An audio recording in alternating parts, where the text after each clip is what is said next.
negative thing to say to somebody, as if though they belong or they own this country or something like that. It's nonsense. I mean, the world belongs to us all. I mean, this is God's world, and man has put limitations on other men to steal their land and stuff like that. So yeah, that's really really negative. But I'm hoping that yeah we can do something on that and start putting it together, and we will let the people know once we got the documentary together. We'll let everybody know how to get a hold of it or where you can see it and things like that. God willing. Do you have a family, wife, kids? Yes. How many kids do you have? Well, I have two boys, two girls, and two stepdaughters. Okay. All right. So my children are pretty much grown, except for my stepdaughters from my wife I have now. And does your wife and your children, do they practice Islam to because No. it's hard, man. It's hard. I know. Yeah. I have a lot of kids, and I know it's very very difficult, especially here in this country. But yeah, there are a lot of success stories as far as who's practicing Islam and who's not practicing Islam. Sometimes Allah takes you to the edge of the cliff, and He lets you see the fire, just to remind you of who Allah is and who you are and what your purpose is on this life. And sometimes people they have to go to the bottom of the barrel to realize that they're here for a purpose. They're here for a reason, and that we're not just an accident in this world. I mean, we're living, and yes, we will pass, but it won't end there. And that's the belief of all of us as Muslims and anybody who believes in the Creator, is that yeah, this is not the end. This is just like a time for amusement. It's a time for amusement, and that's all it is. Chance and amusement in this world, but the real life starts in the hereafter. And what drew you in particular to Islam? Was there like one thing in particular? Because what drew me to Islam was the way Muslims prayed. The first time I saw a Muslim praying, it blew my mind. I was like, oh man, what are they doing? I saw it, and then when I first heard the brother reciting Quran, and he was making salat or prayer, the first time he threw out the Arabic, he started blowing Arabic, man, and I heard it. I said, wow, this is something that I want to learn. Just the act of it, the sight of it, and hearing it just blew me away, and that was my attraction to Islam. What kept me in Islam was the truth, obviously, because people become Muslim for many, many, many, many different reasons, and I keep telling people that the reality is that I can talk to you till I'm blue in the face about Islam, and you may not agree with me or whatever the case may be. Whatever I say is not gonna convert you or make you a Muslim. I mean, it just doesn't work that way. Allah makes Muslims.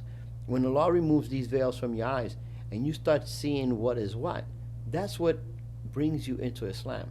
And everybody has a different reason. My reason, like I said again, I saw a Muslim praying. I remember the brother's name. His name is Elijah Williams.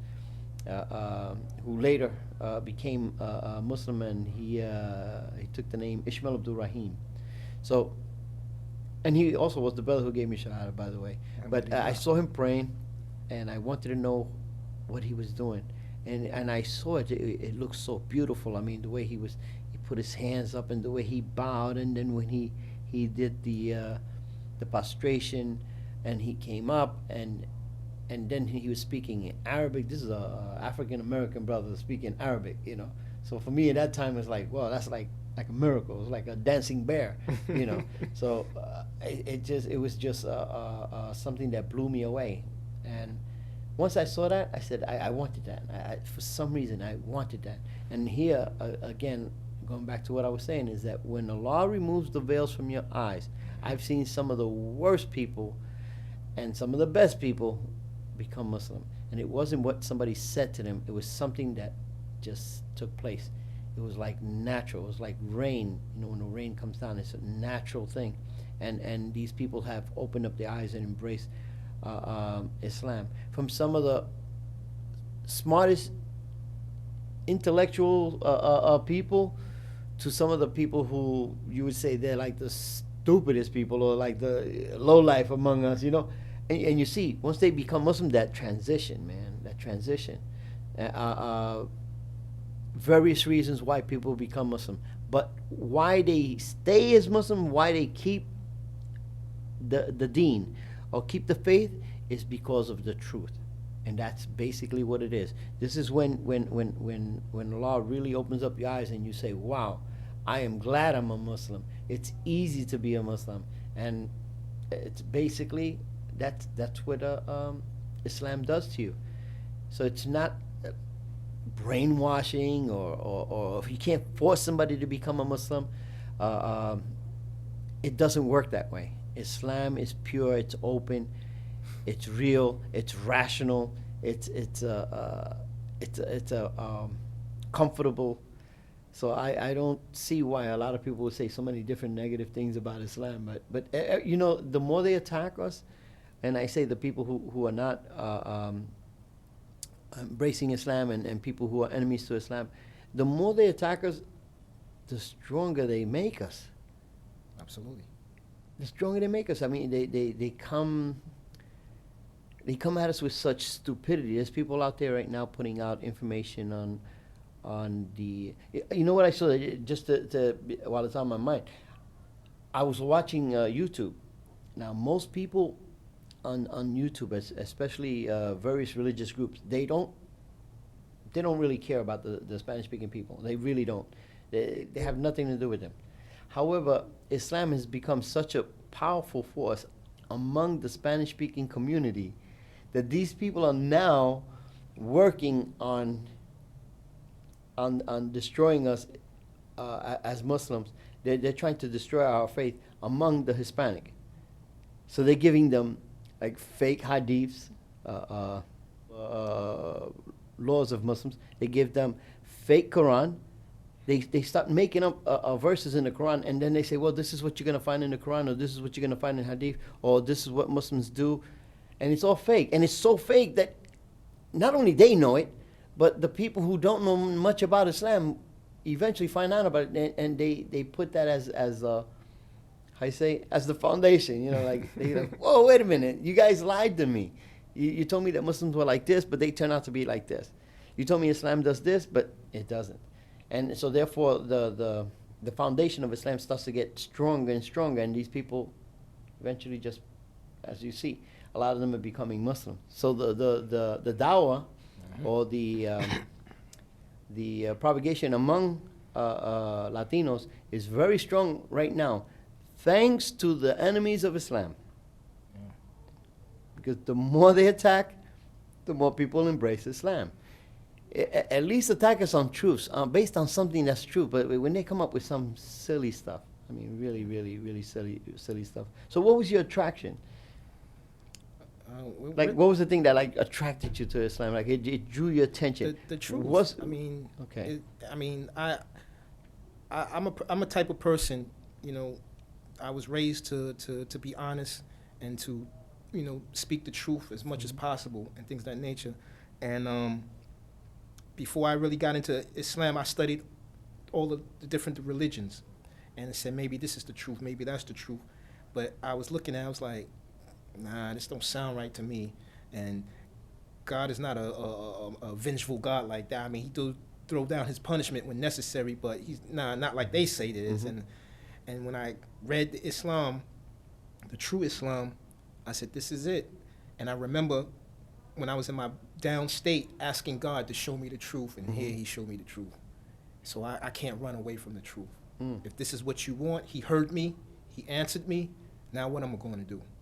So I turn to him and hold on to him, and he continued the guidance every day from 1993 to today, I followed the guidance of what my Lord has sent me. So that's it.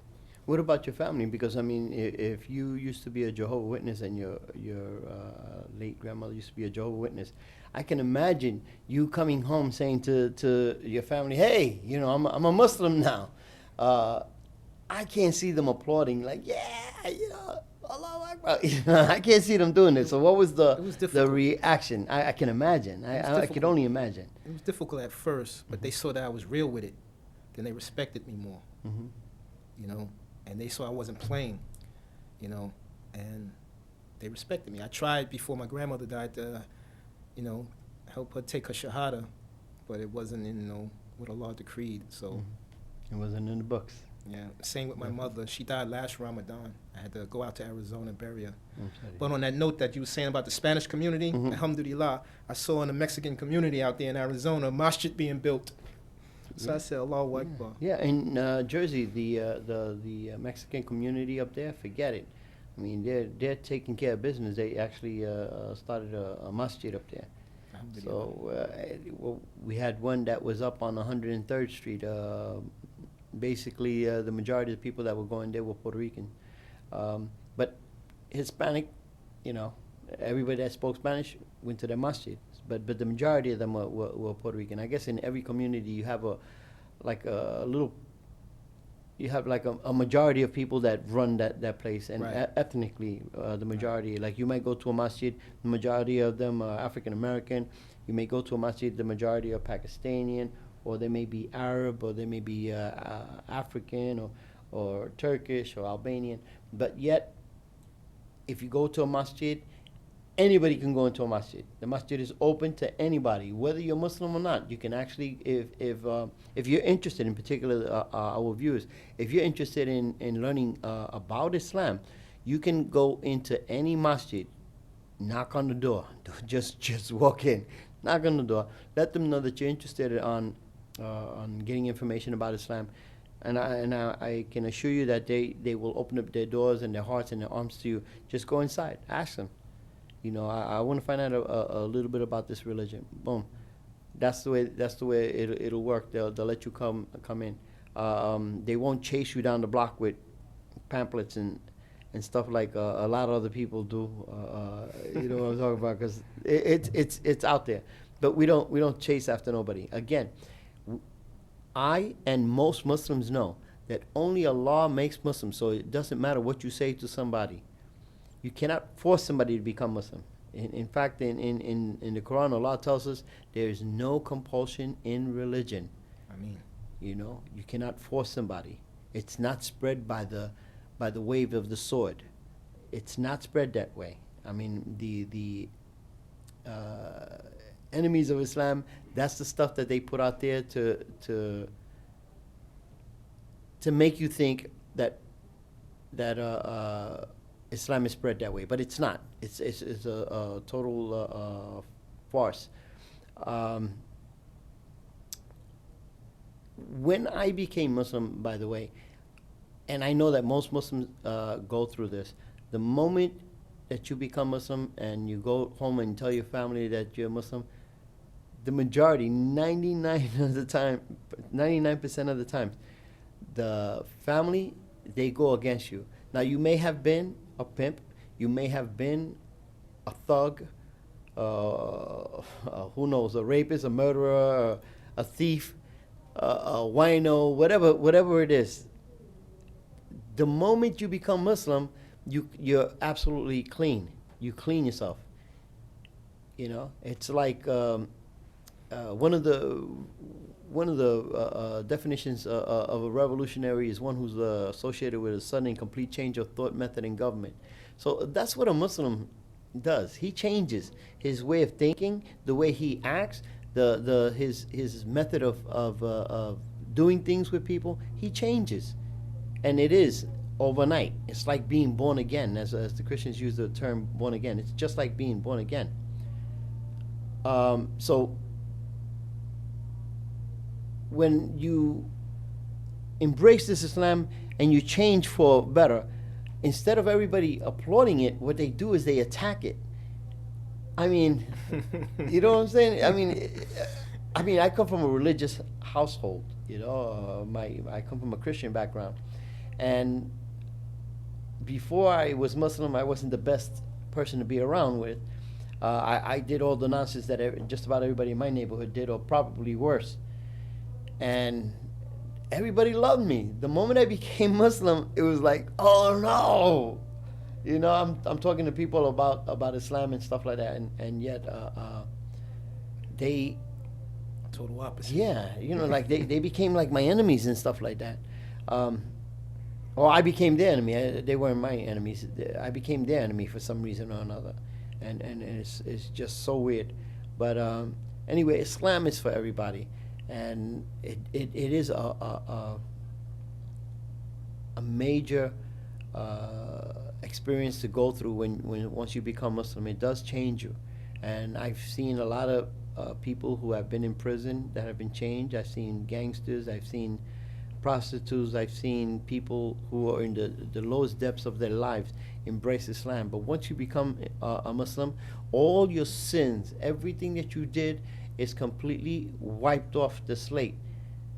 It's like being born again. It's like you're a new baby. And once you embrace this faith, all your sins are forgiven. So you stand a chance of getting into heaven once you take your shahada, or you testify to the oneness of Allah and the acceptance of His Prophet Muhammad, peace be upon him. So, ladies and gentlemen, if you wish to get this type of life for yourself, definitely, as I said, go down to your local masjid, or contact us here at Muslim Topics USA CTV at AOL.com, and we'll try to provide you with some of the information. I want to thank you, Brother Isa Abdullah. Again, he's also known as A.J.A.M. He's the host of Viewpoints of the Masses. You can hear his show at www.blogtalkradio.com, and try to catch Brother Isa on his show, and that's on Tuesdays at 10 a.m. As for us, ladies and gentlemen, thank you for viewing our show. Thank you, Brother Isa, for coming down. Assalamu alaikum. And to my viewers, assalamu alaikum wa rahmatullahi wa barakatuh. Thank you.